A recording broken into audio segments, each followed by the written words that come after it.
Good morning, student. Today we are going to discuss about the examination of third, fourth, and sixth cranial nerve. Now, the third cranial nerve, that is the oculomotor nerve. Fourth cranial nerve, that is the cochlear nerve, and sixth cranial nerve, that is the abducens nerve. Now, they act as physiological unit. They act as physiological unit. So they all function together for the conjugate movement of the eyeball. Now, what is the conjugate movement? Conjugate movement. Conjugate movement of the eyeball is the movement. It is the symmetrical, simultaneous,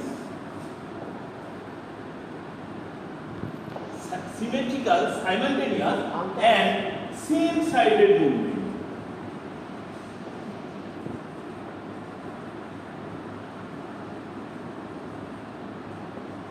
of eyeball, so to fix the visual axis at a particular point of fixation.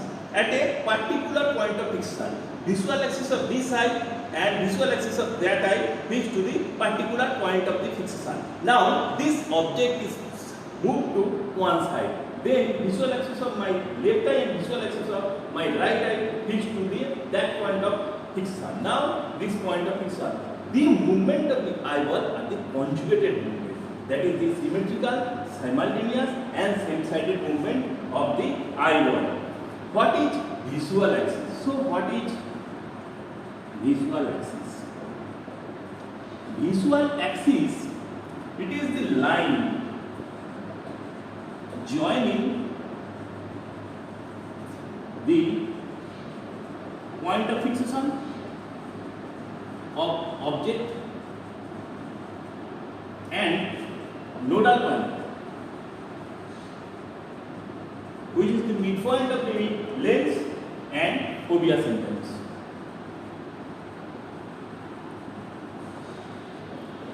Now, what are the different movement of the eyeball? What are the different movement of the eyeball?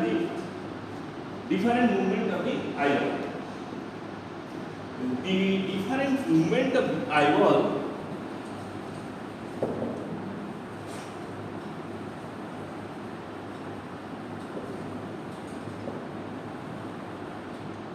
are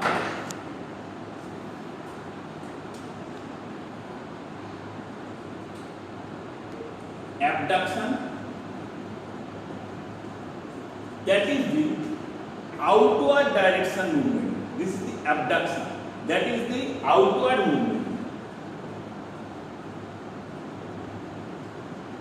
movement of eyeball.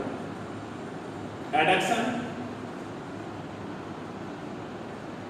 that is the inward movement of eyeball. Elevation, that is the upward movement of eyeball. And depression, that is the downward movement of eyeball. Now, for this abduction and adduction, I move along the horizontal axis. For this elevation and I move along the vertical axis. And for elevation and depression, I move along the horizontal axis. Now, there are also two movements. That is the introduction, that is the internal rotation,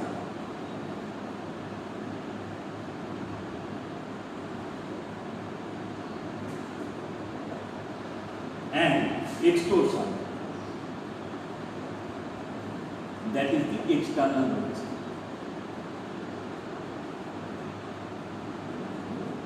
Now, the intorsion, here the superior point of the cornea rotated internally towards the nose, and in case of extraction, superior point of the cornea rotated externally away from the nose,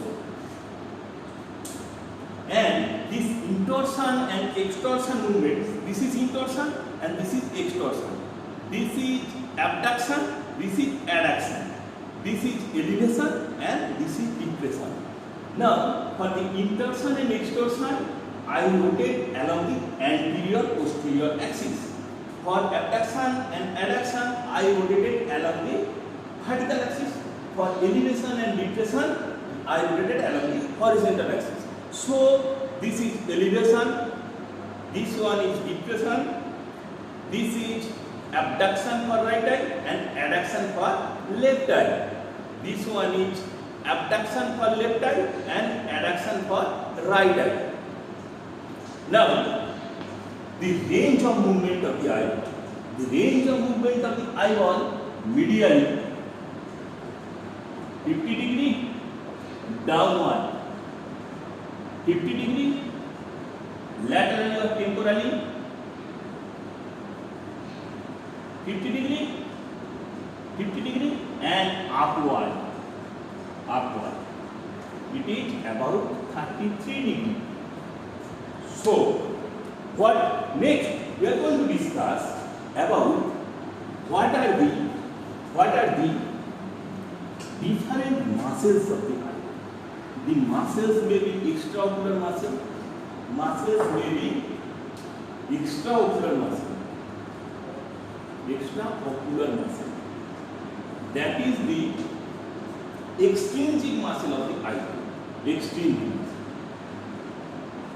The extrinsic muscles are superior rectus, inferior rectus, lateral rectus, medial rectus, superior oblique, inferior oblique, and mular muscle. Muscle of tarsal plate of upper eyelid and LPS, that means levator palpebris superiorus. Levator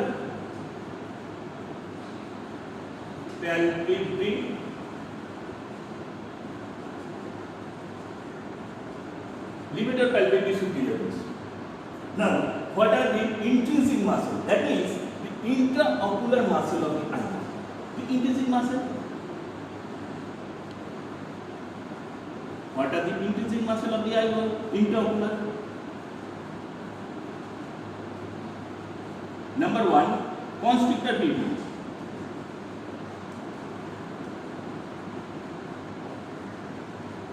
Or the sphincter pupil. Sphincter pupil. Number 2, dilator pupil.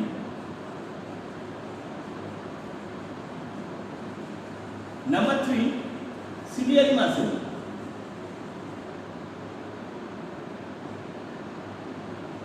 Ciliary muscle. Ciliary muscle responsible for the accommodation of the lens. While constrictor pupil causes constriction of the sphincter pupil causes constriction, dilator pupil causes dilation. Now, the sympathetic fiber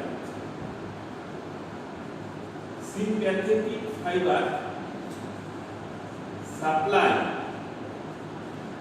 to the dilator pupil and the mular muscle. Sympathetic pupil supply to this muscle, dilator pupil and mular muscle. And the muscle superior oblique, is supplied by superior oblique is supplied by fourth cranial nerve, that is the cochlear nerve. Lateral rectus, it is supplied by the sixth cranial nerve, that is the abduction nerve. All the other muscles supplied by the third cranial nerve. So you can write you can write or you can remember that all three Lr6 SO4 like H2SO4. So superior oblique supplied the 4 Kenyan nerve, lateral rectus supplied the 6 Kenyan nerve, and all other muscles supplied by the 3rd Kenyan nerve, and dilated pili and molar muscles supplied by the sympathetic cervical sympathetic chain. Okay. Now, what are the different tests for the 3rd, 4th, and the 6th Kenyan nerve? What are the different tests? The tests are number 1,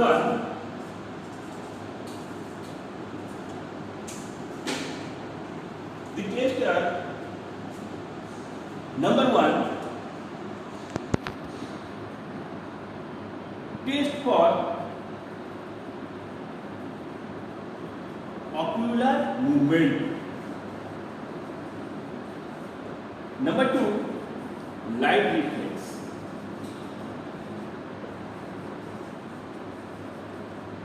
Light reflex may be direct or may be indirect. Indirect light reflex also known as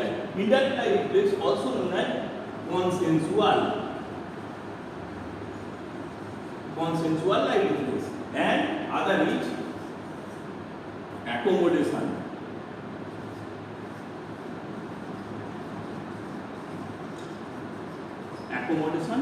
Reflex.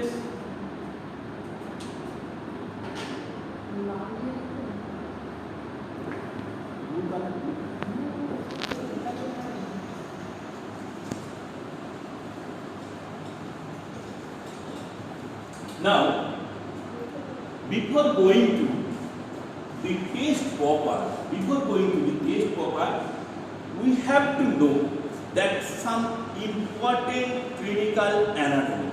So, the important clinical anatomy, this is the midbrain, this is the pons, and this one is the medulla, and this is the midbrain, pons and medulla. Okay, here is the floor of fourth ventricle.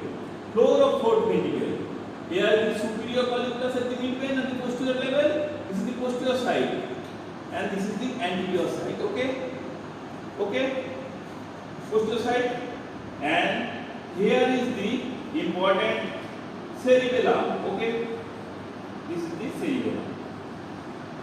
Now, 3rd cranial nerve, that is the oculomotor nerve, arises from the midbrain at the level of the superior colliculus.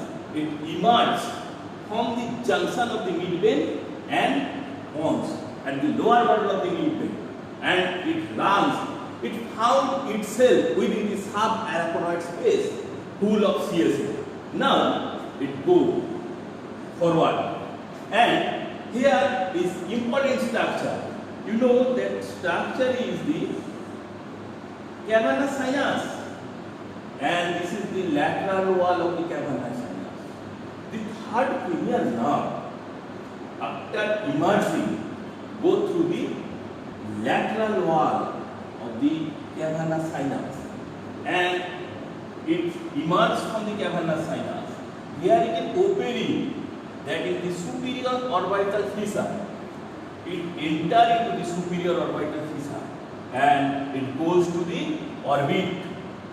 This is and supplies the muscles of the eyeball.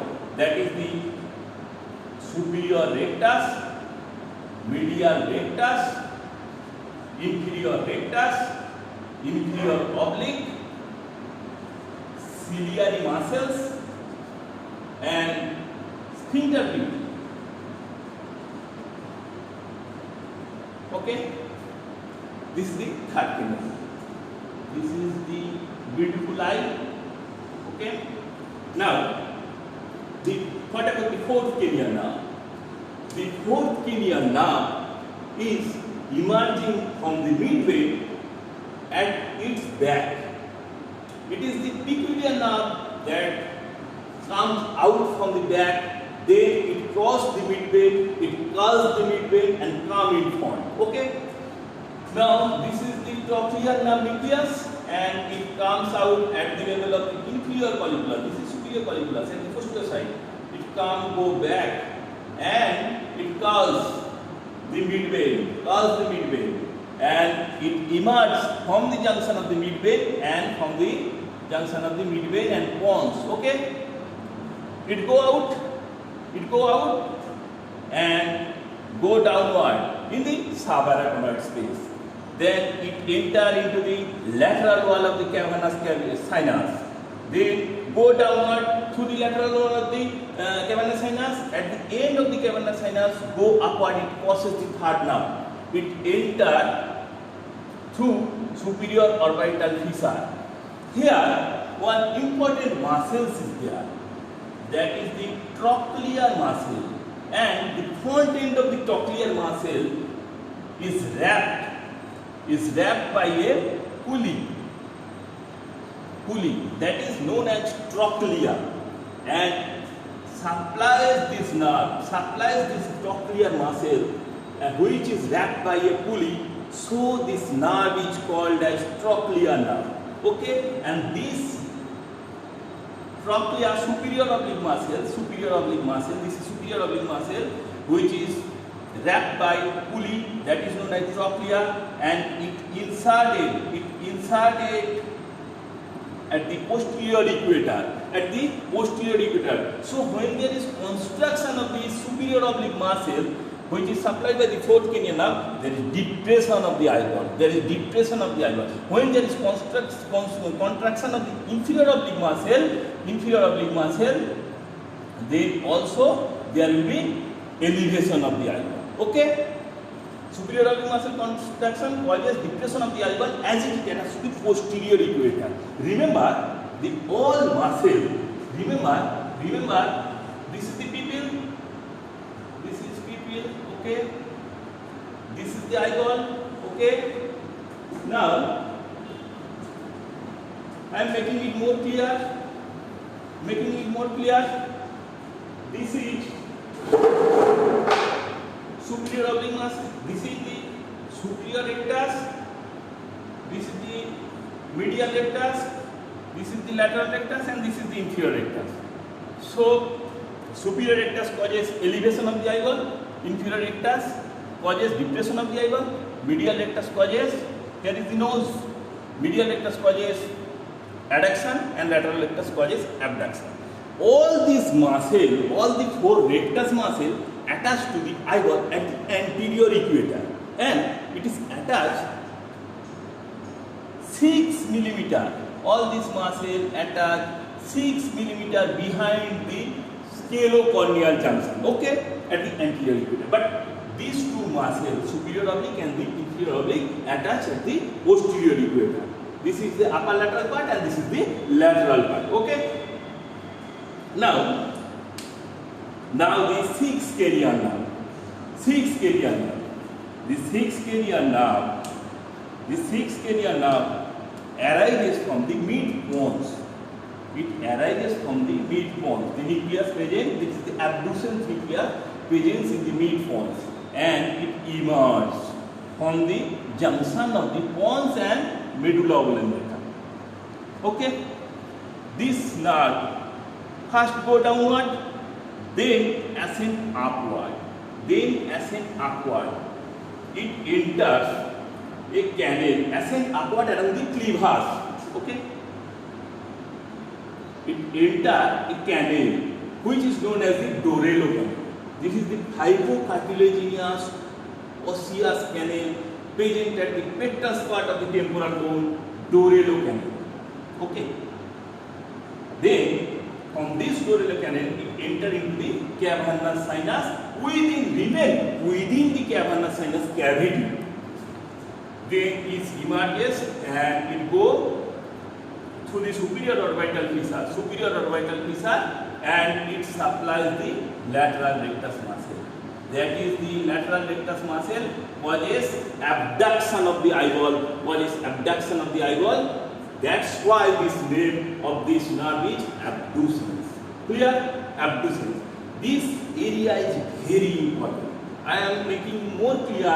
That is this is the cleavage and this is the petrous part of the temporal bone. Petrous part of the temporal bone. Now this six nerve go upward, enters at the apex of the petrous part of the temporal bone at the Dorello canal, and here, due to this long intercranial course of the six nerve nucleus, which suffer from the range intercranial tension. One is due to long intercranial course in the subarachnoid space, another is due to sharp bend just at the enter of the Dorello canal. Okay. Now the different movement of the eyeball,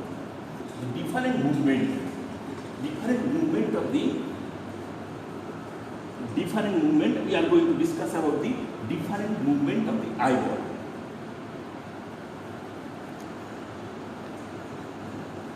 What are the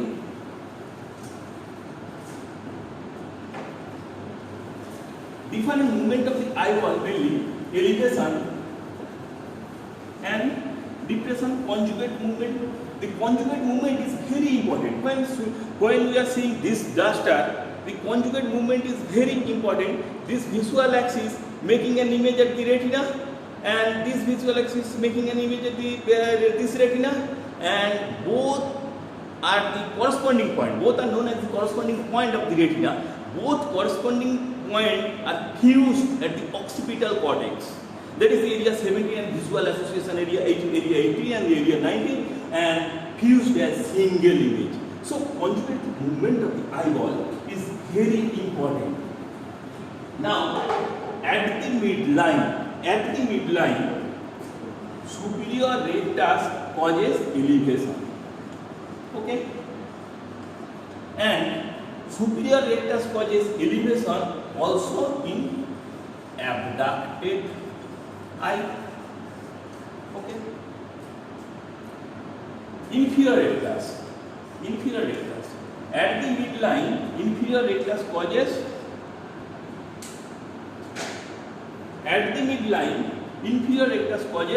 depression. Okay, inferior rectus causes depression, and in abducted eye,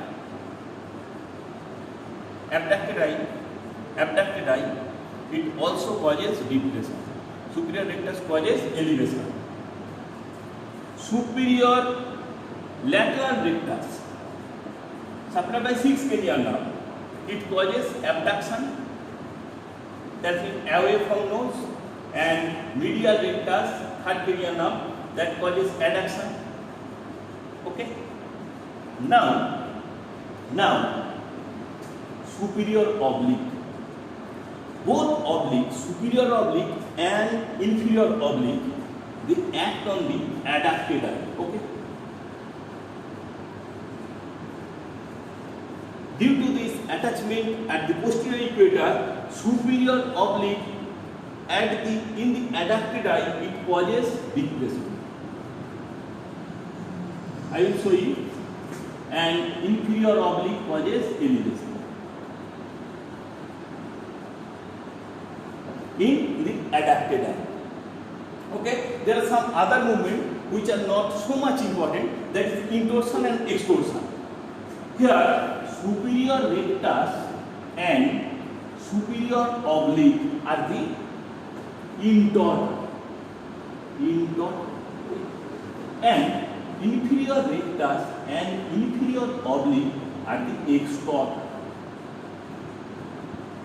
That means it causes internal rotation, and that causes external rotation of the eye. You have to show this movement properly. So I am showing that movement. That is I am looking this object, and this object for the clear view of this movement of the eyeball, the subject should remain at 50 centimeter away, or the half meter away from this my eyes. Now this is the midline elevation, this is the both eye elevation. both eye elevation caused by superior rectus of both eye and inferior oblique of the both eye. Okay, at the midline. Now this is depression. Depression is caused by inferior rectus of both eye and superior oblique of both eye. Okay. Now you have to make an H-shaped movement so that we can perform all the muscles of the eyeball, movement of all the muscles of the eyeball. Like this, I am testing the right eye, my right eye. So this is abduction. This is the abduction for right eye caused by lateral rectus. This is the medial rectus for the left eye. Now this is elevation in the abducted eye. Elevation in the abducted eye. This is for the right eye, superior rectus is working. For the left eye, inferior oblique is working. Now this is the depression. This is the depression of the abducted right eye done by inferior rectus of the right eye, and this is done by for the adducted left eye. This is done by the superior oblique. So it is inferior rectus. This is superior oblique. Okay. Now I am starting from the midline. Again I am testing the left eye. This is the abduction done by the lateral rectus of the left eye and the medial rectus of the right eye. Okay. Now abducted eye elevation. This is the superior rectus of the left eye and inferior oblique of the right eye. That is the adducted. Now this is the depression of the abducted left eye. Depression of the abducted left eye by the inferior rectus and depression of the adducted right eye by the superior oblique. Okay. These are the movement by H-shaped movement like this, like this. Again start from midline. Like this, you have to test like this H-shaped movement. Now you have to test this movement.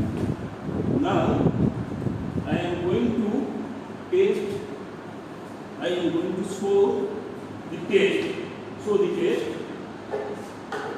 to Dr. Here. Please come and sit here. Please come and sit here. Now, this is I am examining movement. You have to sit at the distance of 1 meter. Okay? You have to sit at the distance of the 1 meter, and head should be fixed, and she should be asked to follow my moving finger. Moving finger and you have to observe. You have to observe the ocular movement, and after the test, ask the subject whether there is any diplopia or the double vision. So you have to record, and you have to record the ocular movement, and the ocular movement are the normal. Now I am starting.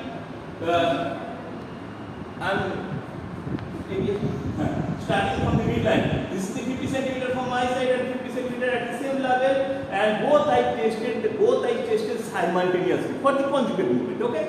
Now follow my finger. This is the superior rectus of the both eye and inferior oblique of the both eye for elevation of the both eye. Now this is the depression. This depression is the inferior rectus of the both eye and superior oblique of the both eye. Okay. At the depression and elevation at the midline. Okay. Now I am testing. Now right side, left eye lateral rectus and right eye medial rectus.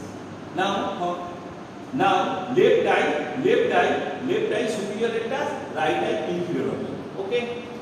Left eye inferior rectus, right eye superior oblique. Okay. Now again I am starting from the midline. Right eye lateral rectus and left eye medial rectus. Okay. Right eye lateral rectus, left eye medial rectus. Now left eye, right eye. This is superior rectus, left adducted eye, inferior oblique. Right eye, right abducted eye for depression, inferior rectus, and for left adducted eye, that is the superior oblique. Okay. These are the ocular movement and facial movement. Please have a seat. And this is the ocular movement of the eyeball. Now, the ocular movement of the eyeball regarding subject will complain of diplopia or the double vision. In case of any abnormality of the third, fourth and the sixth cranial nerve. Okay. This diplopia or double vision may present in case of thyrotoxicosis myopia, a thyrotoxicosis myopathy.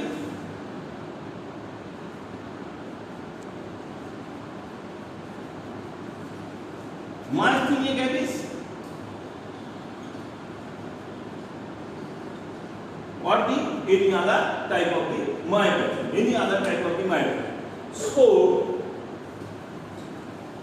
inspection for this examination is also very important. Inspection start with the observation of the upper eyelid. That is the ptosis. Is there is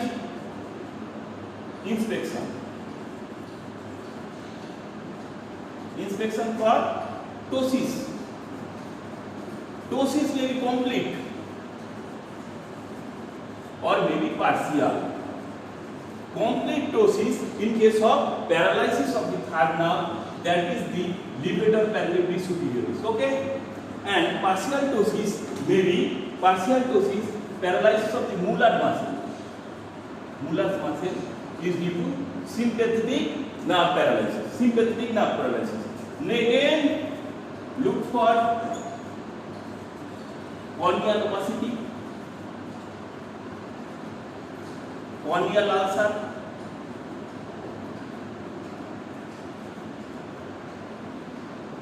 any mass or the tumor. Pupil is very important. Pupil, normal size of the pupil is about 3 to 4 millimeter. Okay, and if the pupil is more than 5 millimeter, it is known as mydriasis or the dilated pupil. Okay, right? And pupil less than 1 millimeter, pupil less than 3 millimeter, it is miosis or the constricted pupil. Pupil less than 1 millimeter, that is the pinpoint pupil, present in case of gunshot injury at the pons, contained hemorrhage, organ of phosphorus poisoning, very important clinical site. Now, you have to look for any squint of the strabismus. What is squint? Squint is loss of ocular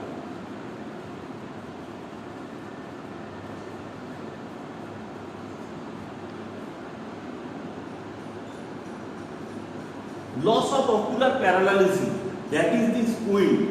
That means the visual axis of this eye and visual axis of the left eye is not parallel. So one eye remain this and another eye may be convergent or may be divergent. This is convergent squint and this is divergent squint. So the visual axis is not remain parallel. So loss of ocular parallelism is known as the squint. Squint may be paralytic squint, paralytic, or maybe non-paralytic.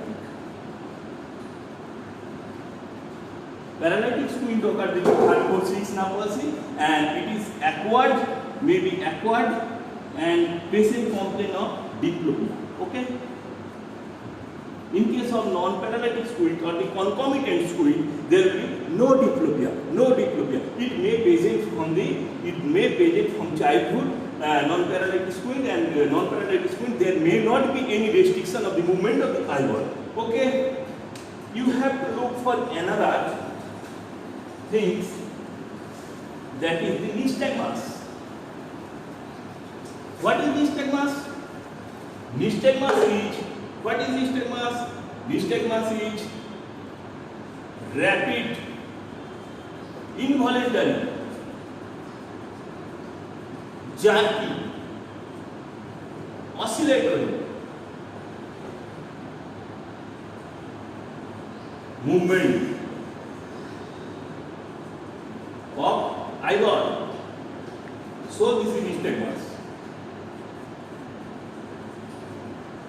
Nystagmus may be physiological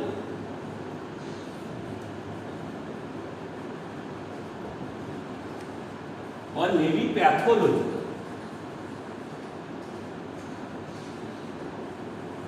Physiological nystagmus usually occur 30 to 80 oscillatory movement per second. Okay, and it usually less than 1 millimeter. The physiological nystagmus it activates the visual neuron. It activates the visual neuron that has been adapted earlier. Okay, that has been adapted earlier. So physiological nystagmus is helpful for long time clear vision. Long time clear vision. Pathological nystagmus. Now I am giving an example that is my head is moving to the left. My head is moving to the left. So to fix this visual point, to fix this visual axis at the point of the fixation, I slowly move to the right. Okay, my head move further to the left. Again, my head move further to the left. Previously, I was moving to the right. Again, my head move further to the left. Then, by the jerky movement, I move to the right. This jerky movement, this direction of this jerky movement is known as direction of this pathological nystagmus. So the faster component, first one is slower component, head is moving to the left, eye is moving slowly to the right. Again further move and this jerky movement of the eyeball, this faster component is the direction of that pathological nystagmus. Pathological nystagmus may be, number one, may be pendular. It is seen in the dim light in case of coal mine worker. Okay? And maybe cerebellar. Direction of the nystagmus towards the cerebellar lesion. It may be labyrinthine. Direction of the nystagmus away. Sometimes rotational nystagmus or the vertical nystagmus also present. Okay. Now there are also two movements. Is very important for me. One is saccadic movement. Saccadic movement. What is saccadic movement? Saccade. Saccade is the fixation of visual gauge. Fixation of the visual gauge from one object to another object, to another object.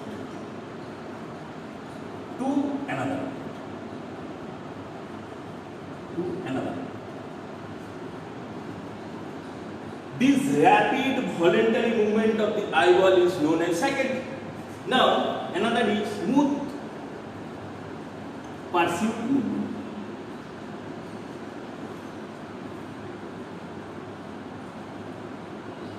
It is the slow tracking movement. To follow the slow moving object. Okay, this is the smooth partial movement. Saccade movement controlled by superior colliculus. Saccade movement controlled by superior colliculus and frontal lobe. And smooth pursuit movement is controlled by cerebellum. Okay. Now, one example, that is, ask the subject to look at the running ceiling fan. Suddenly ask the subject to look at the window. Suddenly ask the subject to look at the switchboard. And suddenly ask the subject to look at the door. This is the saccadic movement. And smooth pursuit movement, I am following the subject. This is the smooth pursuit movement. So, you can remember, on the road, suppose grandfather is standing here. you are watching the grandfather and giving respect to her. Suddenly, a smart boy or the beautiful girl appeared on the right side. Suddenly, you look from this grandfather to that smart boy or the beautiful girl. This is the saccading movement. Okay? Again, what happened?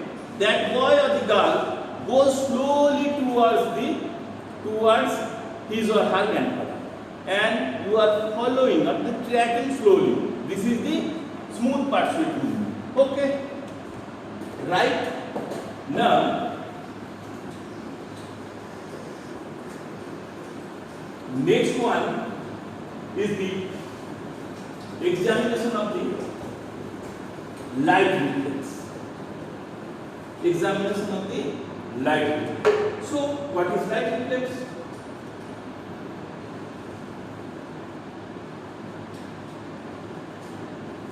Light reflex. When light falls on one eye, that stimulated eye,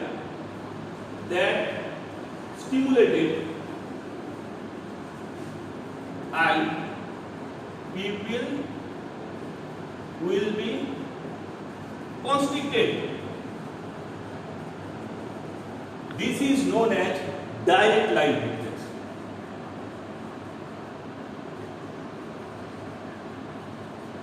And there will be also constriction of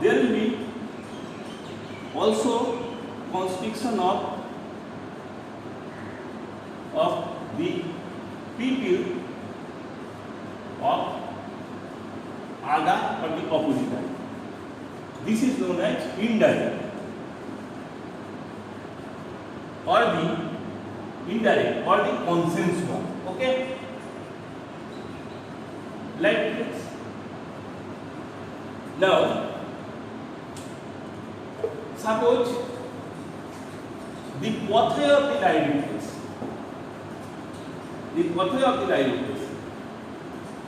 Before going to discuss the pathway of the light reflex, we are examining the light reflex proper and light reflex.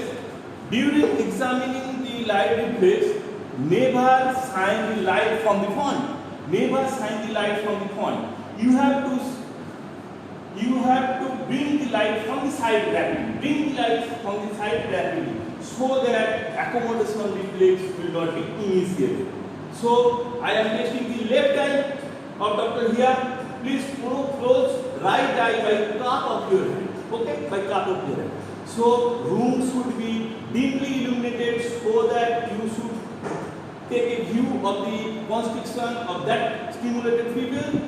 And this is take a pencil torch like this, and bring the illuminated torch, lighted torch from the lateral side directly. There will be constriction of that pupil. This is the direct light reflex. Now just bilaterally close the other eye and bring this light from the lateral side directly. Rapidly. And there will be constriction of the right eye pupil. So now I am testing the consensual light reflex. So testing of the consensual light reflex. Subject is asked to place her hand like this, so that nasal will be covered by your thumb, and here both eyes should be open. I am bringing the light on the left eye, and there will be constriction of the right eye. Okay, and I am bringing the light from the right eye. There will be constriction of the left eye, opposite eye, pupil of the opposite eye. This is the consensual light reflex. Ask the subject to look at distance of the far and bring the light from the one side rapidly. Okay, have a seat. Now we are going to discuss the pathway. The pathway is very important. Light reflex. Light, this is one eye, okay?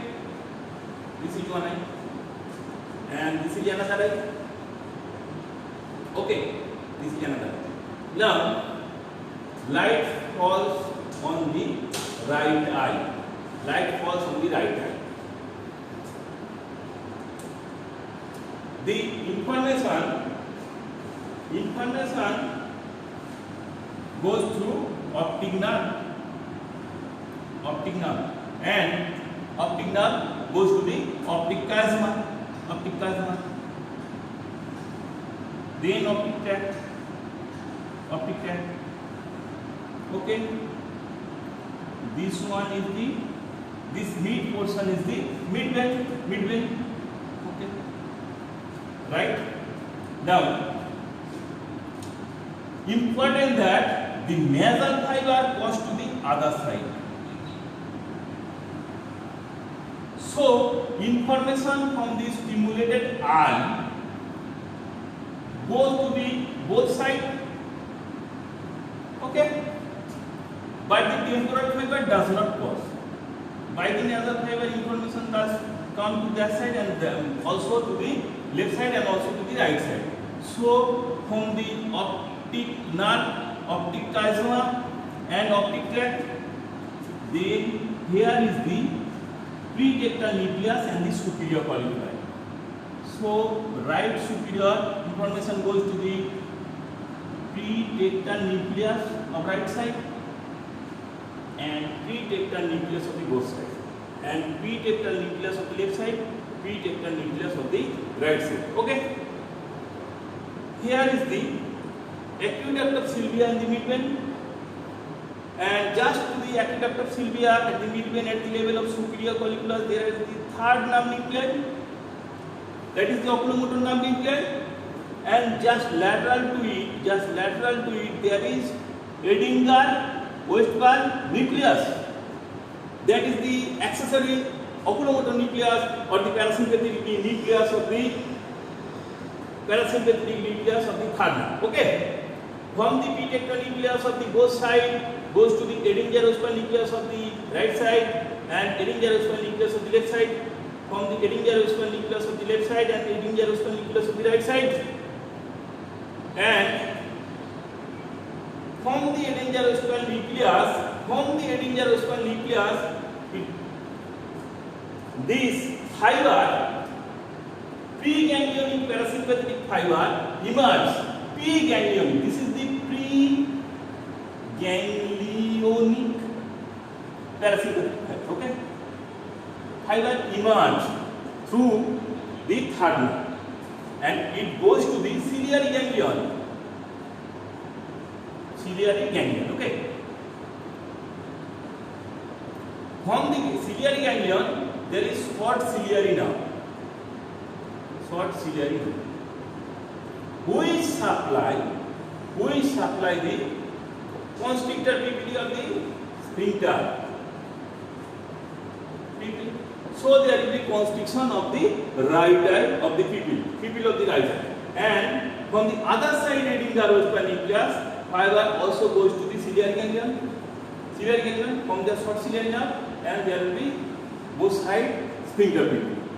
So there will be constriction of the both eye. So constriction of the pupil of the stimulated eye by the sphincter pupil of the constrictor pupil is known as direct light reflex, and constriction of the other eye is known as the consensual light reflex. Now we are going to discuss about the accommodation reflex.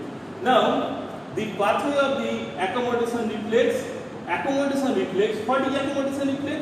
Accommodation reflex is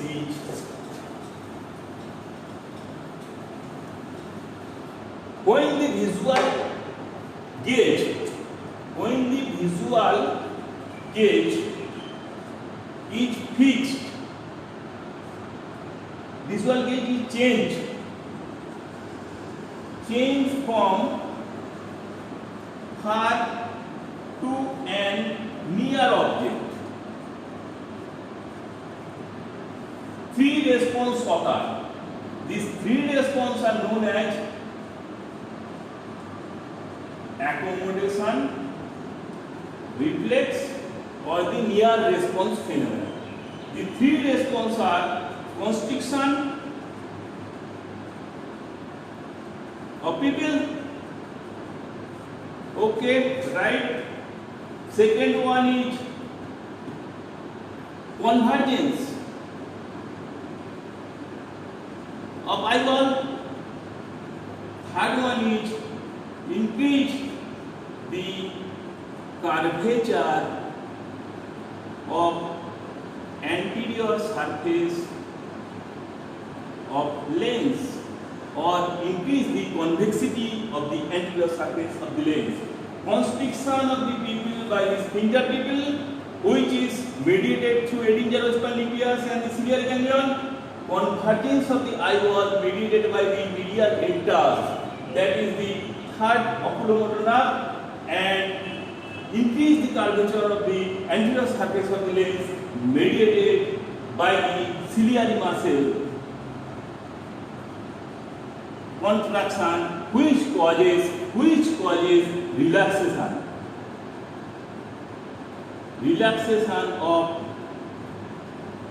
zonule or the suspensory ligament of the lens. Now the lens, which was previously taut in position by the zonule of the suspensory ligament of the lens, now relaxation of that zonule by the contraction of the ciliary muscle, the anterior surface become bulged. This is known as accommodation reflex.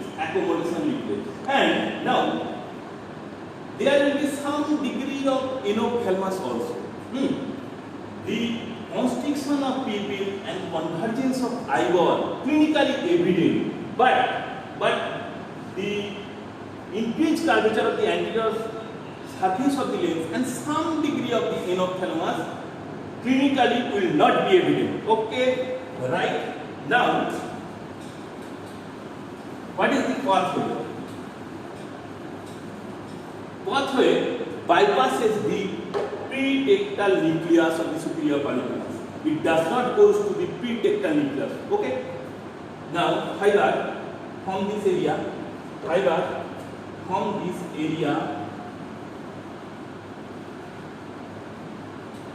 goes to and with the clear view, okay, goes to lateral geniculate body. Okay, this is the lateral geniculate body of thalamus. You know, from the lateral geniculate body, what is this? This is the optic radiation. Where it goes to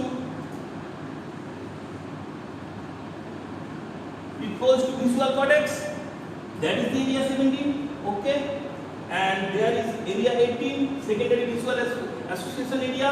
There is also area 19, that is the parastite area, also a secondary visual association area. Okay, from this area 17,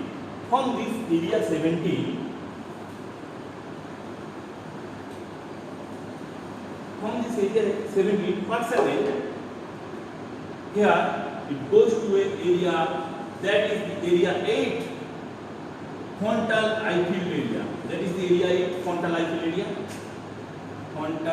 field area. From this frontal eye field area, the corticonuclear fiber. This frontal eye field area, from the frontal eye field area, corticonuclear fiber goes to this third nerve nucleus of both sides. Okay, from the third nerve nucleus, fiber goes to the medial rectus, causes convergence. Okay, now what happened? From this, remember, this thing is very important. From this area 17, information goes to the area 19. Okay. From the area 19, there will be cortico-mesencephalic fiber. Area 19. that goes to Edinger-Weisbach nucleus of the both side. Edinger-Weisbach nucleus of the both side. So from this third nerve and the Edinger-Weisbach nucleus of the both side, fiber goes to fiber from the third nerve and Edinger-Weisbach nucleus of both sides. Fiber goes to preganglionic fiber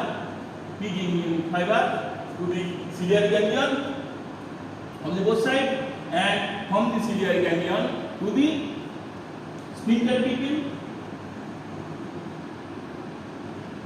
or the constrictor pupil that causes constriction of the pupil, and this is the parasympathetic fiber, and also goes to the ciliary muscle. Okay, ciliary muscle which causes relaxation of the geniule.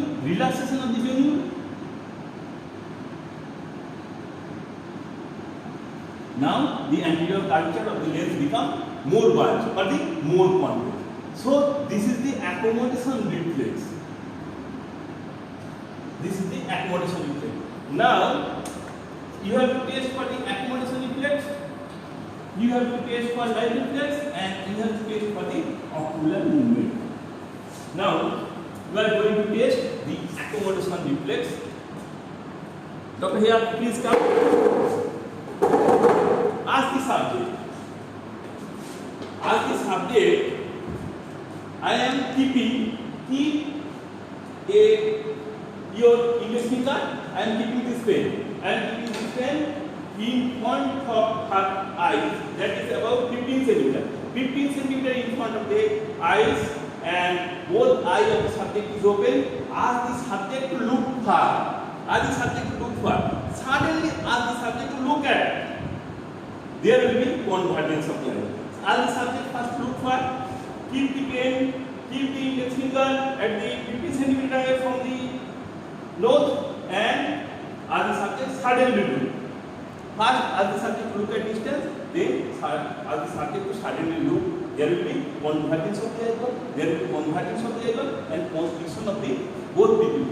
These are the clinically evident, but bulging of the anterior surface of the lens is not clinically evident. Please have a seat. This is the accommodation reflex. Now we are going to discuss some important clinical apply. A good clinician always detect when a patient or subject will come with severe headache, severe unilateral headache, number 1, dilated pupil, number 2,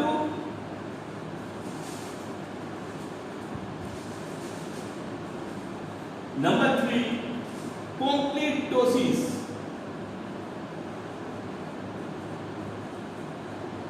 and I look outward and downward. A good clinician always detect these clinical signs to detect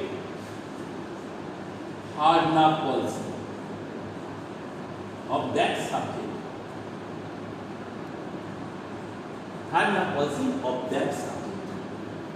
And it is always due to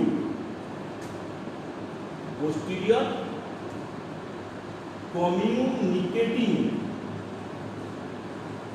artery aneurysm until proved otherwise. So subject with unilateral headache, dilated pupil, complete ptosis, I look upward, I look outward and downward by the unopposed action of the lateral rectus and by the unopposed action of the superior orbit. I look outward and downward. There will be complete ptosis due to paralysis of the levator palpebris superioris, and dilated pupil due to unopposed action of the dilated pupil. This is hard nerve palsy is due to posterior communicating artery aneurysm until proved otherwise. There may be other reason of the third nerve palsy that are subject will complain of diplopia. Okay, there will be restriction of the movement of the eyeball. Subject will not complain of the diplopia because there will be complete ptosis.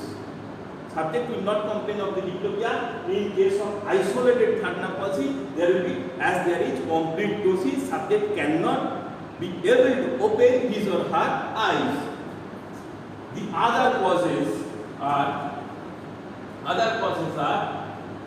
glioma or the tumor at the midbrain, multiple sclerosis, diabetes mellitus, trauma,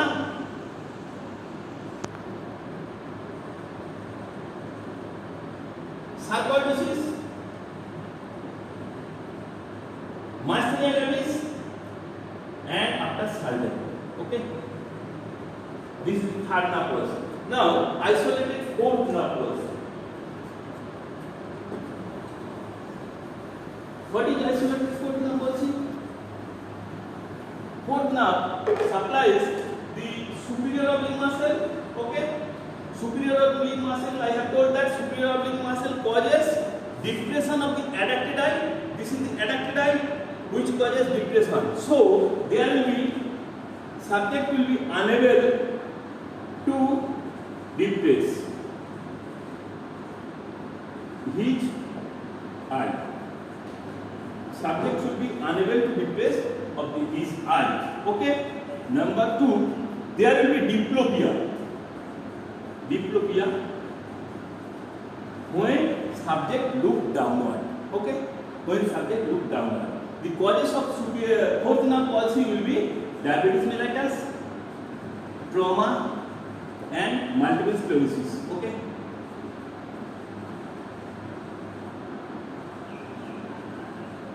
Now, the sixth nerve palsy. I have told that sixth nerve is very important nerve due to its long intercranial course. Due to its long intercranial course through the subarachnoid space, and while it entered into the hypoglossal Dorello canal at the apex of the pectus part of the temporal bone. This is the sixth nerve. There will be chance of compression of that nerve during range intercranial tension. So most common cause is range intercranial tension of that sixth nerve palsy. Number 2, Gardenigo syndrome. What is Gardenigo syndrome? Gardenigo syndrome subject is presented with severe unilateral headache along unilateral headache along sixth nerve palsy, that is the lateral rectus palsy. Lateral rectus causes abduction. Lateral rectus palsy, sixth nerve palsy along with infection of what? Infection of mastoid bone. Okay. Infection of the mastoid bone. The other causes are same: diabetes mellitus, multiple sclerosis, trauma, surgery, etc. Now there will be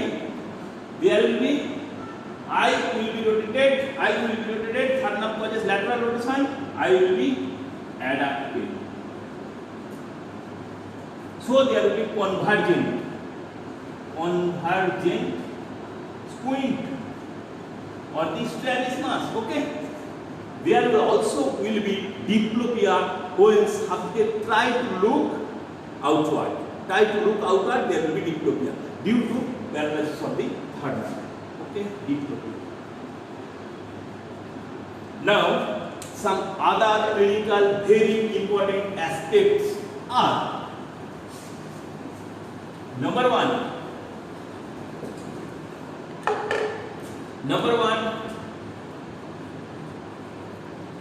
Artin-Robertson pupil.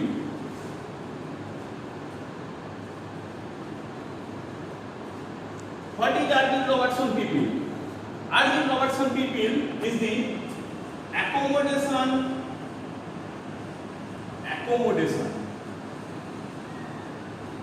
reflex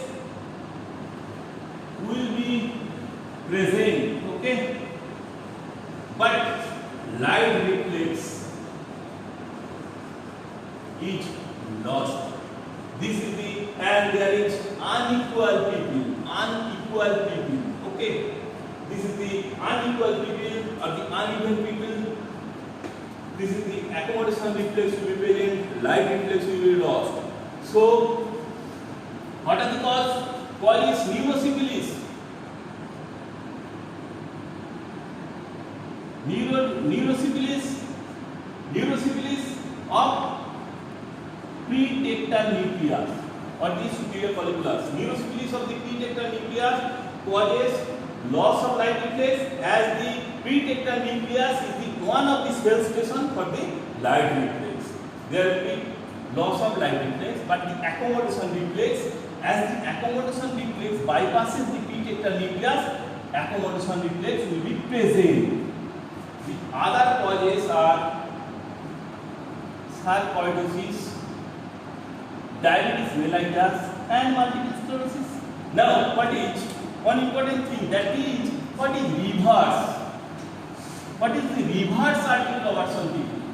This is the articular conversion people, and what is reverse? Reverse articular conversion people. Reverse articular conversion people is known as accommodation reflex is lost, okay. Light reflex is present. So light reflex is present, but accommodation reflex is lost due to bilateral tumor of frontal lobe, okay. I have told that frontal area, frontal eye field area, that is 8, from the area 8, both sides third nerve nucleus is activated, and from their medial radius of the both sides activated, that causes convergence of the eyeball, that is the accommodation reflex. In case of bilateral frontal lobe lesion, there will be accommodation reflex is lost, but light reflex is present, as the light reflex is mediated via the area 17 to the area 19 to the radial nucleus of the both sides, okay. Now, other causes may be, other causes post-encephalitic Parkinsonism or the diphtheria. Post-encephalitic Parkinsonism or diphtheria. Now, what is Holmes-Addy myotonic people? Holmes-Addy myotonic people, that means number 1, delayed constriction of people, delayed dilation of people, delayed accommodation reflex. This is the Holmes-Addy people. This is due to injury of the post-ganglionic parasympathetic fiber. Okay. Now we are going to discuss about HIPCAS. What is HIPCAS? HIPCAS is the irregular constriction, again dilation, again constriction, again dilation, again constriction, and again dilation of the people. Okay. Now, the last and one of the most important thing is left. That is the Horner syndrome. So, Horner syndrome. What is Horner syndrome? Horner syndrome is clinical syndrome characterized by number 1, meiosis or the constriction of the pupil. Meiosis or the constriction of the pupil. Pseudotosis.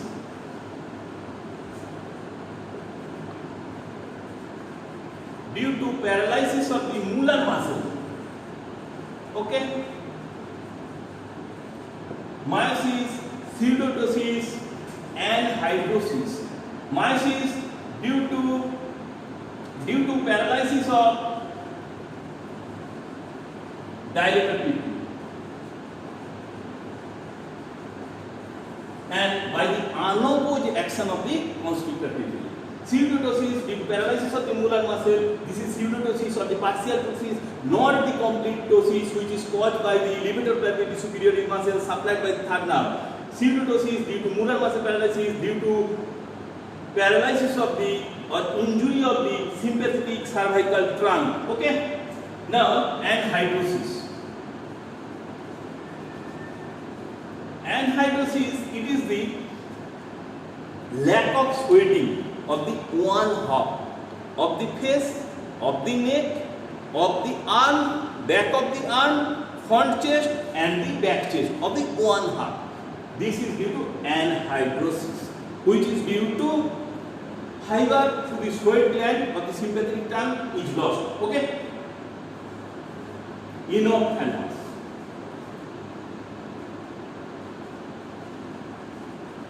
That means sunken eye. That is, sympathetic tone is required for proper positioning of the eyeball. Loss of sympathetic tone, enophthalmos will occur. Loss of cilio-spinal reflex. What is cilio-spinal reflex? If you pinch at the one side of your neck, then there will be dilatation of that sided pupil. This is the cilio-spinal reflex mediated by sympathetic trunk. There will be loss of cilio-spinal reflex and anisocoria. Anisocoria. That means unequal pupil. One pupil normal, one pupil is normal. Okay, right? Another pupil is constricted. This is the anisocoria. Remember, subject come with dilated pupil with complete ptosis, third nerve palsy, and partial ptosis with constricted pupil. This is Horner syndrome. Okay. Now the important pathway. You have to remember Horner syndrome for your examination, for your final year examination, and also for your PG entrance, and also for your MD. Now, there is beautiful pathway. This beautiful pathway is start from here. Posterior hypothalamus,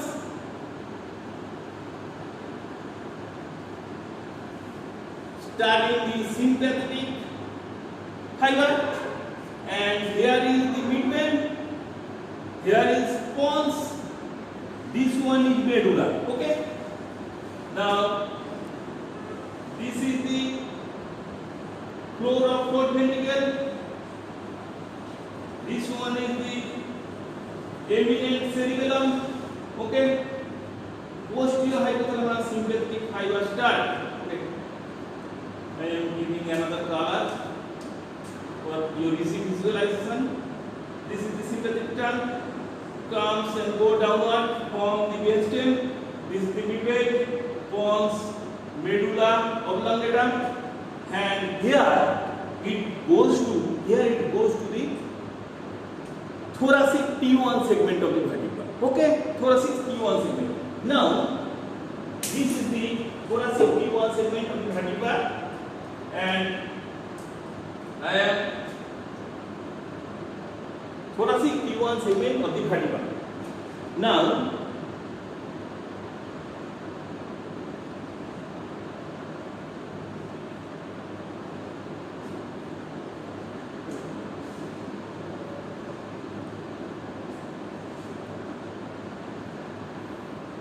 and the intermediolateral gray column. This center is known as, at the T1 vertebra, at the gray column, intermediolateral gray column, this center is known as cilio-spinal sympathetic center. Also, another name of this center is bulge, center of bulge. Okay. From there, this fiber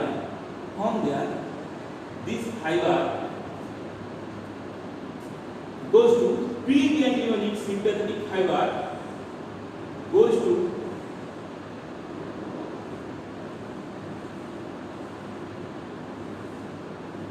superior cervical chain. Okay,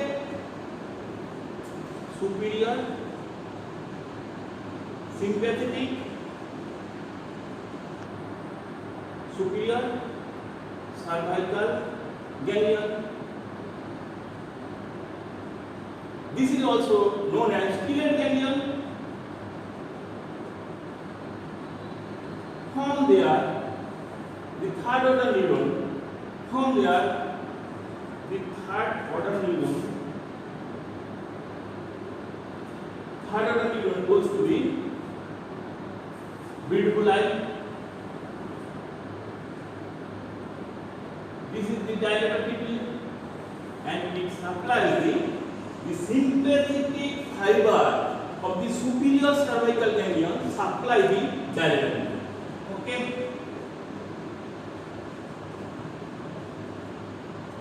And also supply to the one side of the face, sweat gland. Now, Horner syndrome caused by injury to the sympathetic cervical chain. Cause is Pancoast tumor.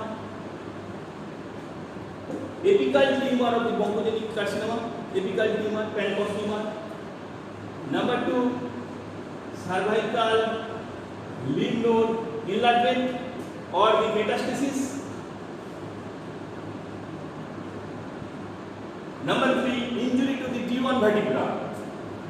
Injury to the T1 vertebra by trauma, cervical rib, aortic aneurysm,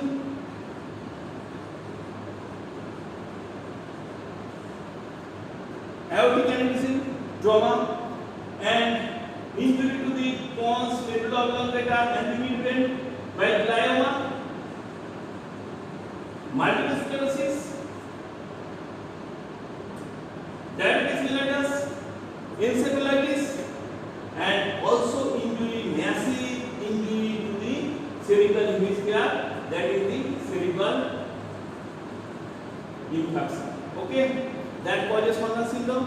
Constriction of the pupil due to lack of action of the dilator pupil, anhydrosis due to lack of sweat gland activation, enophthalmos, pseudotosis, and loss of ciliospinal reflex, and anisocoria. That is the Horner syndrome. So you have to examine for third, fourth, and sixth area now together for the conjugate movement of the eyeball. For the conjugate movement by the H7 movement, okay, H7 movement like this, both eye together, and next light reflex for one eye, direct light reflex, and consensual light reflex, constriction of the other eye, consensual light reflex, constriction of the other eye, and also for accommodation reflex. These are very important now. For your examination, you have to practice at your home, and this is very important for your examination, practical examination, and also for clinician. Thank you. That's all for today.